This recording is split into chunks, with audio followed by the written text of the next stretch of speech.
बिस्मिल्लाहिर्रहमानिर्रहीम अस्सलाम वालेकुम। आज हमने पढ़ना है अप्लाइड फील्ड ऑफ साइकोलॉजी। हम देखेंगे अप्लाइड फील्ड्स कौन कौन सी होती हैं और किस तरीके से वो ह्यूमंस मेंटल प्रोसेस को इम्प्रूव करने के लिए, डिफरेंट सोशल इंटरेक्शंस को इम्प्रूव करने के लिए हम यूज़ करते हैं, ओवरऑल साइकोलॉजिकल हेल्थ को इम्प्रूव करने के लिए हम यूज़ करते हैं। अब इसमें हमारे पास डिफरेंट फील्ड्स हैं, जैसे कि clinical psychology, counselling psychology, organisational psychology, educational health psychology, environment psychology, forensic psychology है, sports and exercise psychology, psychology of womens. अब सबसे पहले हमने देखना है क्लिनिकल साइकोलॉजी। क्लिनिकल साइकोलॉजी को हम साइकोपैथोलॉजी भी बोलते हैं, ठीक है ना। क्या बोलते हैं? साइकोपैथोलॉजी। अब यहाँ पे पैथोलॉजिकल कंडीशंस जो जो मेंटल प्रोसेस के साथ होंगी, जो जो डिसएबिलिटीज़ होंगी मेंटल, तो उनको डील किया जाता है क्लिनिकल साइकोलॉजी में। और किसी भी शख्स की जो डिसेबिलिटीज़ हैं उनको इम्प्रूव किया जाता है बाय साइकोथेरेपी। अब ये डिसेबिलिटीज़ क्या हो सकती हैं? मेंटल भी हो सकती हैं, सोशल भी हो सकती हैं और कॉग्निटिव भी हो सकती हैं। किसी भी ऑर्गेनाइजेशन के अंदर रहते हुए उसको कोई ट्रॉमा हो सकता है, कुछ भी हो सकता है, तो उनको डील करने के लिए क्या है, क्लिनिकल साइकोलॉजिस्ट, जो क्लिनिकल साइकोट्रिस्ट होते हैं, वो क्या करते हैं, उसको एवेलुएट करते हैं, डायग्नोज करते हैं और इंडिविजुअल को ट्रीटमेंट करते हैं। जो भी साइकोलॉजिकल डिसऑर्डर होगा, साइकोपैथोलॉजी होगी, उसको डील करते हैं। अब कैसे डील करते हैं? सबसे पहले उसके जो जो इश्यूज होंगे उनके बारे में एक जनरल इंटरव्यू कंडक्ट करते हैं, जनरल ऑब्जर्वेशन लेते हैं। उन ऑब्जर्वेशन से क्या करते हैं, कंक्लूड करते हैं। कंक्लूड करने के बाद उनको प्रॉपर हीलिंग थेरेपी प्रोवाइड करते हैं। Principal activities include interviewing the client, psychological testing and providing group और इंडिविजुअल साइकोथेरेपी। क्या करते हैं क्लिनिकल साइकोथेरेपिस्ट? उनको इंडिविजुअल या क्या कर रहे होंगे, ग्रुप साइकोथेरेपी प्रोवाइड कर रहे होंगे, जिससे ओवरऑल हेल्थ क्या हो रही होती है, इम्प्रूव हो रही होती है, मेंटल हेल्थ इम्प्रूव हो रही होगी। अप्लाइड साइकोलॉजी की अगर हम बात करें, नेक्स्ट जो हमारे पास अप्लाइड साइकोलॉजी का पाथवे है, काउंसलिंग साइकोलॉजी। अब काउंसलिंग साइकोलॉजी एक ब्रॉडर वे है। यहाँ पे जिस तरीके से हमने क्लिनिकल साइकोलॉजी की बात की कि क्या है, किसी भी पेशेंट की जो मेंटल इलनेस है उसको क्या किया जा सकता है, इम्प्रूव किया जा सकता है। कोई ट्रॉमा है, कोई कॉग्निटिव डिसेबिलिटीज़ हैं, ठीक है ना, बचपन से अब तक जो लर्निंग है, डिफरेंट डिसेबिलिटीज़ हैं, उनको इम्प्रूव किया जा सकता है। काउंसलिंग साइकोलॉजी एक ब्रॉडर वे है।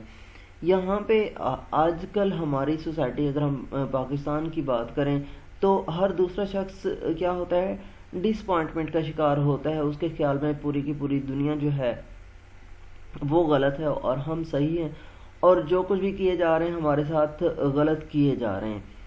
तो ये जो हमारे पास क्या है, इस तरीके के बिहेवियर होते हैं, जिसको डिसअपॉइंटमेंट है या सैडनेस हम कह सकते हैं। ये क्या है, बैठे बैठे सारा दिन एक ही चीज़ को सोचते रहना, और वो हमारे किसी न किसी काम की नहीं होती, बिल्कुल भी किसी काम की नहीं होती। तो इन चीज़ों को डील करने के लिए क्या किया जाता है, काउंसलिंग की जाती है। काउंसलिंग में क्या किया जाएगा, उसको एक ऐसी ट्रेनिंग दी जाती है, एक ऐसी मेंटल प्रोसेस उसको इम्प्रूव किया जाता है कि वो इन जो डिसअपॉइंटमेंट्स हैं, इनसे सैडनेस है, इनसे बाहर आ सके। Usually work with a somewhat different clients, providing assistance to people struggling with everyday problem of moderate severity, ठीक है ना। अब क्या करना है, लोगों को हेल्प प्रोवाइड करनी है, असिस्टेंस प्रोवाइड करनी है, जो प्रॉब्लम वो सोसाइटी के अंदर फेस कर रहे होते हैं। वो प्रॉब्लम क्या हो सकते हैं, हम अपने घर में देखते हैं कि हम 4 बच्चे होते हैं, 5 बच्चे होते हैं, तो हमारे पेरेंट्स का थोड़ा सा किसी एक बच्चे के साथ डिफरेंट रवैया आ जाए और वो थ्रू आउट द लाइफ हो, तो हमें बहुत बुरे तरीके से मुतासिर कर रहा होता है। ये जो रवैये हैं, इनको अवॉइड करने के लिए, इनको टैकल करने के लिए क्या किया जाता है, काउंसलिंग जो साइकोट्रिस्ट है वो गाइडलाइंस प्रोवाइड करता है, वो काउंसलिंग प्रोवाइड करेगा, जिससे क्या होता है, ओवरऑल मेंटल हेल्थ इम्प्रूव होती है। और जो हमारे सोशल बिहेवियर हैं वो किसी न किसी हद तक कॉम्प्रोमाइज सोशल बिहेवियर हैं, वो किसी न किसी हद तक उजागर किए जाते हैं और उनको इम्प्रूव किया जाता है। जो इम्पेशेंस है, एंगर है, इन चीज़ों को क्या किया जाता है, काउंसलिंग साइकोलॉजी के थ्रू कंट्रोल किया जाता है। Thus they often engage in family, marital and career counseling। अब फैमिली के अंदर वही जो इश्यूज आते हैं, हमारे पेरेंटल रिलेशंस में भी इश्यूज होते हैं, हमारे जो अपने चाइल्डहुड रिलेशंस में भी इश्यूज होते हैं, फैमिली रिलेशंस में भी इश्यूज होते हैं। उनको टैकल करने के लिए, उनको प्रॉपर वे से हैंडल करने के लिए क्या चाहिए होती है, क्लिनिकल काउंसलिंग की ज़रूरत होती है। काउंसलिंग साइकोट्रिस्ट की ज़रूरत होती है। इसके अलावा अगर हम मैरिटल लाइफ की बात करें तो बाज़ औक़ात ये होता है अंडरस्टैंडिंग गैप आ जाता है। अंडरस्टैंडिंग गैप में बहुत बड़े बड़े अजीबोगरीब तरह के डिसीजन हो जाते हैं। तो उन जो हमारे डैमेजिंग डिसीजंस हैं उनको प्रिवेंट करने के लिए, उनको रोकने के लिए क्या किया जाता है, काउंसलिंग साइकोट्रिस्ट क्या करते हैं, एक अंडरस्टैंडिंग जो गैप होता है उसको ओवरकम करने के लिए क्या करते हैं, काउंसलिंग प्रोवाइड करते हैं। जैसे कि आजकल आप लोग कासिम अली शाह को सुनते हैं, तो कासिम अली शाह क्या करता है, डिफरेंट मेंटल प्रोसेस को यूज़ करते हुए, डिफरेंट गाइडलाइंस प्रोवाइड करते हुए लोगों की ओवरऑल जो फैमिली मेंटल हेल्थ है उसको इम्प्रूव करता है और बहुत ज़्यादा उसको एक मतलब कि हमारी सोसाइटी के अंदर हाइप्ड हद तक उसको क्या है इम्पोर्टेंस दी जाती है कि कासिम अली शाह इतनी अच्छी बातें करते हैं। एक्चुअली वो क्या करता है, लोगों की साइकोलॉजी को यूज़ करते हुए उनको ओवरऑल हेल्थ को इम्प्रूव करने, मेंटल हेल्थ को इम्प्रूव करने के लिए गाइडलाइन प्रोवाइड करता है। करियर काउंसलिंग में बेसिक जो शुरू से ही क्या होता है, बच्चे को, गांव का बच्चा हो तो उसे सिर्फ और सिर्फ मैथ, केमिस्ट्री, फिजिक्स और बायोलॉजी का मैट्रिक और एफएससी तक जो पता होता है उसी पे ही बच्चा लगा रहता है और सारी ज़िंदगी फिजिक्स, केमिस्ट्री, मैथ करके अपने आप को आगे बढ़ाने की कोशिश करता है। लेकिन करियर काउंसलिंग में क्या है, बहुत सारी फील्ड्स हैं। क्या किया जाता है, लोगों को काउंसलिंग साइकोट्रिस्ट बताते हैं कि आप क्या कर सकते हैं, इस तरीके से अपने आप को इम्प्रूव कर सकते हैं, ये फील्ड है, आप ज़्यादा चूज़ कर सकते हैं। टेक्सटाइल के डिप्लोमे हैं, आप मेडिकल के डिप्लोमे हैं, आप न्यू फील्ड्स आ रही हैं, इनमें जा सकते हैं। तो करियर काउंसलिंग में क्या किया जाता है कि ज़्यादा से ज़्यादा हम बाज़ औक़ात स्टिकी नेचर होते हैं और हम कहते हैं कि हमने मेडिकल करना है तो करना ही है। जब हम एमबीबीएस की बात पे स्टिकी हो जाते हैं और हमारे नंबर होते हैं 600, 700, 800, तो ये इम्पॉसिबल होता है। तो इससे दुनिया ख़त्म नहीं हो जाती होती।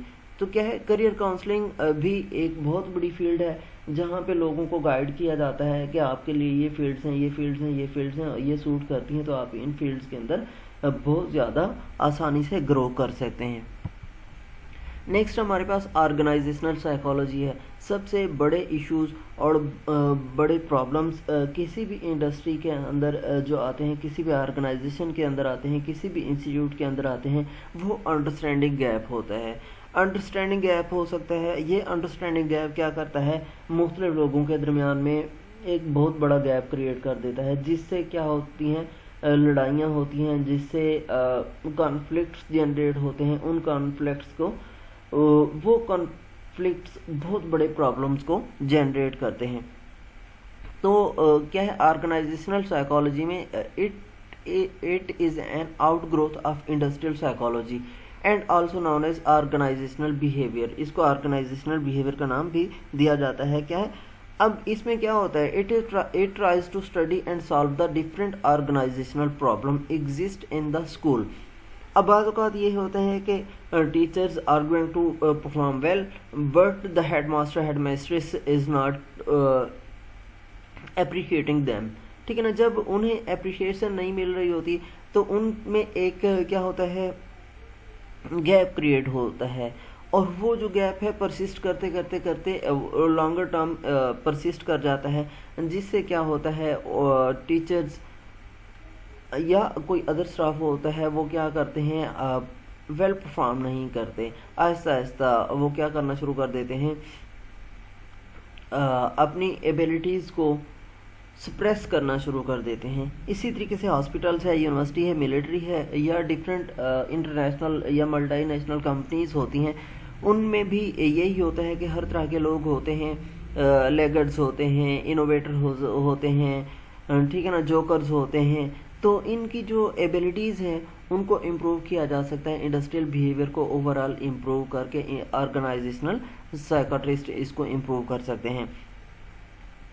इसमें जो गैप, लेबर गैप आता है, उनकी अंडरस्टैंडिंग कुछ और होती है कि एक जगह से उठकर दूसरी जगह पे बैठ जाना, काम ना करना, या फिर अगर हम बात करें यही एजुकेशनल सिस्टम के अंदर तो बहुत सारे लोग ऐसे लैगर्ड्स होते हैं जो अपना काम अच्छे तरीके से परफॉर्म नहीं करना चाहते। तो उनको ओवरऑल इम्प्रूव करना, उनको गाइड प्रोवाइड करना, उनकी साइकोथेरेपी करना, उनको बताना कि आपके बेनिफिट्स ये हैं, हमारे बेनिफिट्स ये हैं। तो ये सारी की सारी चीज़ें जो डील करता है वो क्या है, ऑर्गेनाइजेशनल साइकोट्रिस्ट डील करता है। अब क्या करता है organisational psychiatrist, solve the problems of leadership. अब लीडरशिप और ग्रुप कॉन्फ्लिक्ट्स, अब किसी भी इंडस्ट्री के अंदर ये बहुत बड़ी एक वो होती है, चाल होती है कि लोग ग्रुप बना लेते हैं, डिफरेंट ग्रुपिंग। वो अपना अपना एक पैरामीटर सेट करके बैठ जाते हैं और उनके ख्याल में हमारे पैरामीटर एक्यूरेट हैं और बाकियों की जो बातें हैं वो गलत हैं। तो इससे क्या होता है, ओवरऑल जो नुकसान हो रहा होता है वो किसी भी इंडस्ट्री को, ऑर्गेनाइजेशन को हो रहा होता है। अब उस ओवरऑल नुकसान से बचने के लिए क्या किया जाता है, उन ग्रुप कॉन्फ्लिक्ट्स को प्रिवेंट किया जाता है डिफरेंट लेवल्स ऑफ ऑर्गेनाइजेशंस के ऊपर। ऑर्गेनाइजेशन कल्चर है, ऑर्गेनाइजेशन डेवलपमेंट है, जहाँ जहाँ कोई इशू आएगा तो क्या करते हैं ऑर्गेनाइजेशनल साइकोट्रिस्ट ऑर्गेनाइजेशन के अंदर लोगों को ओवरऑल मेंटल हेल्थ को इम्प्रूव कर रहा होता है। नेक्स्ट हमारे पास एजुकेशनल साइकोलॉजी है। एजुकेशनल साइकोलॉजी क्या है, educational psychology is mainly devoted to an understanding of the different aspect of the teaching learning processes. अब एजुकेशनल साइकोलॉजिस्ट जो है, साइकोट्रिस्ट है, वो किन चीज़ों को टैकल कर रहा होगा, वो इन चीज़ों को। अब एक स्टूडेंट है जो बिल्कुल चीज़ें पिक नहीं कर सकता, वो मेंटली डिस्टॉर्टेड है, उसकी इंटेंशंस कुछ और हैं, वो कुछ और करना चाहता था, उसको किसी और चीज़ में भेज दिया गया है। तो उन चीज़ों को टैकल करने के लिए, उस स्टूडेंट को टैकल करने के लिए, उस स्टूडेंट को एक प्रॉपर गाइड प्रोवाइड करना कि जो कुछ हो गया सो हो गया, अब आप क्या करें, इस बात से निकल आए कि आपने वो करना था, वो फील्ड अडॉप्ट करनी थी, वो फील्ड सेलेक्ट करनी थी, अब इस फील्ड में आ गए हैं तो आप इसी में ही अपने आप को क्या कर सकते हैं, मनवा सकते हैं। तो इसी तरीके से जो टीचर स्टूडेंट गैप होता है उसको प्रमोट करना। कुछ स्टूडेंट होते हैं सारा दिन चुप करके देखते रहते हैं, बैठे रहते हैं, वो कोई काम नहीं, ना सवाल पूछते हैं, तो ऐसे लगता है ये बहुत अटेंटिव होते हैं, लेकिन वो ख्यालों में कहीं और होते हैं। तो ऐसे केसेस को भी क्या किया जाता है, स्टडी किया जाता है, उनके टेक्निकल इश्यूज देखे जाते हैं और उनको सॉल्व किया जाता है। इसी तरीके से यही प्रॉब्लम टीचर के साथ होते हैं। बाज़ औक़ात टीचर कॉम्प्रोमाइज्ड होता है, उसकी जो लाइफ होती है, प्रॉब्लम चल रही होती हैं, तो वो फोकस नहीं होता, उसको भी प्रॉपर गाइड प्रोवाइड की जाती हैं। उन प्रॉपर गाइड्स के ज़रिए वो क्या करता है, अपने आप को जो मेथडोलॉजी है ओवरऑल उसको इम्प्रूव कर सकता है, अपनी साइकोलॉजिकल हेल्थ को इम्प्रूव कर सकता है, मेंटल हेल्थ को इम्प्रूव कर सकता है। इससे क्या होता है, concern with the application of principles, techniques and method of psychology to the teaching learning process. अब हम इसकी जनरल अगर एग्जांपल ले लें तो मेमोरी की बात कर लें, हम किस तरीके से इनकोड करते हैं, short term memory, long term memory, ठीक है ना। Short term memory, sensory memory से हम शॉर्ट टर्म मेमोरी में कैसे लेके जाते हैं और लॉन्ग टर्म मेमोरी के अंदर कैसे लेके जाते हैं। तो ये सारे के सारे जो डिफरेंट साइकोलॉजिकल प्रोसेस हैं वो हम किस तरीके से यूज़ करके अपने जो स्टूडेंट है उसकी ओवरऑल जो एबिलिटीज़ हैं उसको इम्प्रूव कर सकते हैं। नेक्स्ट हमारे पास स्कोप ऑफ साइकोलॉजी के अंदर है health psychology. Health psychology is the field that studies the role of the psychological factors in the promotion of health and prevention of illnesses. ठीक है ना, किस तरीके से हेल्थ को प्रमोट किया जा सकता है और इलनेसेस को रोका जा सकता है। मेंटल इलनेसेस किसी भी सोसाइटी में बहुत ज़्यादा परसिस्ट कर रही होती हैं और ये ओवरऑल जो एबिलिटीज़ होती हैं उसको ओवरकम कर रही होती हैं। Interest in relationship between stress and illness, क्या किया जाता है, health psychology stress management provide करती है कि किस तरीके से आप स्ट्रेस में मैनेज कर सकते हो, या फिर आपका डिफरेंट जो न्यूरो ट्रांसमीटर्स का रोल है उसको प्रॉपर अंडरस्टैंड करना और प्रॉपर क्या करना, साइकोथेरेपी प्रोवाइड करना, प्रॉपर इंटेंशंस को मेंटेन करने के लिए क्या कर रहे होते हैं हेल्थ साइकोलॉजिस्ट, हेल्थ साइकोलॉजी के टूल्स यूज़ कर रहे हैं। Biological, psychological and social factors को भी ये डिस्क्राइब करती है। This model is known as bio psychosocial model. Health psychology के हम क्या करते हैं, जो लोगों की हेल्थ को, ओवरऑल हेल्थ को इम्प्रूव करते हैं, तो इस मॉडल को क्या कहा जाता है, बायो साइको सोशल मॉडल कहा जाता है। नेक्स्ट हमारे पास है इन्वायरमेंटल साइकोलॉजी। इन्वायरमेंटल साइकोलॉजिस्ट क्या करते हैं, स्कूल्स के अंदर, इंडस्ट्रीज के अंदर, गवर्नमेंट सेटिंग्स के अंदर वर्क करते हैं और ये क्या करते हैं, ओवरऑल जो इन्वायरमेंट होता है उसको इम्प्रूव करने की कोशिश करते हैं। जो ठीक है ना, design work environment and study the effect of crowding, noise and air pollution on behaviour. अब देखें, हम एक ख़ास हद तक मतलब कि अगर आप पढ़ाने जा रहे हैं नर्सरी, किंडरगार्टन या 1 और 2 क्लासेस को, तो वहाँ पे बच्चों का आपस में बोलना और किस तरीके से वो टीचर की हेल्थ को इफ़ेक्ट कर रहा होगा और किस तरीके से वो स्टूडेंट्स की हेल्थ को इफ़ेक्ट कर रहा होगा, किस तरीके से उनके मेंटल प्रोसेस कॉम्प्रोमाइज़ हो रहे होंगे, किस तरीके से उनकी एबिलिटीज़ कॉम्प्रोमाइज़ हो रही होंगी।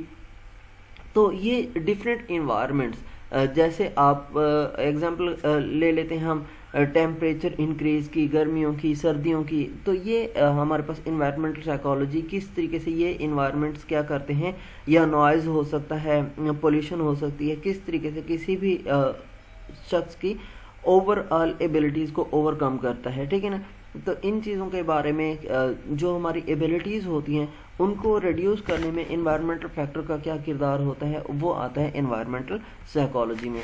नेक्स्ट हमारे पास है forensic psychology. Forensic psychology applies psychology to the legal system. अब जजेस सिलेक्शन के लिए, ज्यूरी सिलेक्शन के लिए क्या होते हैं, फोरेंसिक साइकोलॉजी अपना साइकोलॉजिस्ट अपना रोल प्ले करते हैं और सिलेक्शन करते हैं। Some forensic psychologist train police to handle domestic disputes, negotiate, ठीक है ना, विद हॉस्टेज टेकर्स।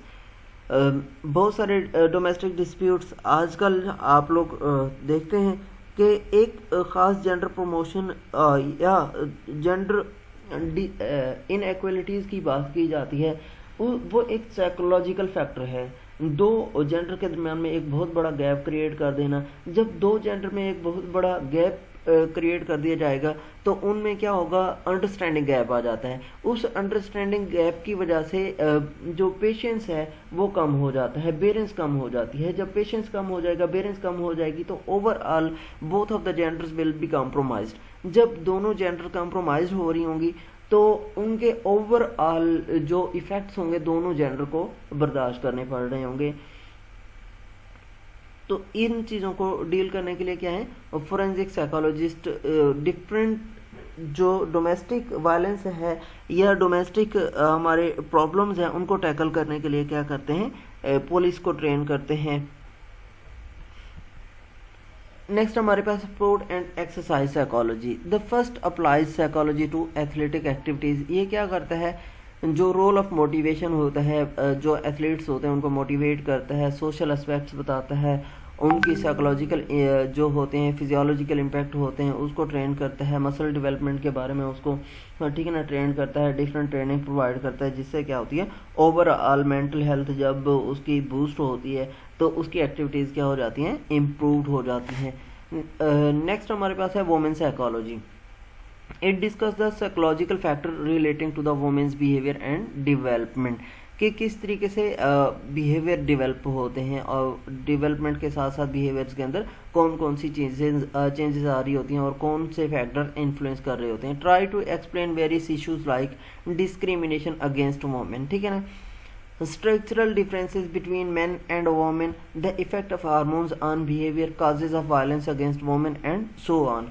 ये डिफरेंट फैक्टर्स हैं, इनमें जो डिस्क्रिमिनेशन है वो क्या करती है वोमेन साइकोलॉजी डील करती है और उनके प्रॉब्लम्स को क्या करती है टैकल करती है, जहाँ जहाँ पे प्रॉब्लम आते हैं उनको टैकल किया जाता है। यहाँ तक आप लोगों को सवाल हो तो आप पूछ सकते हैं। Thank you.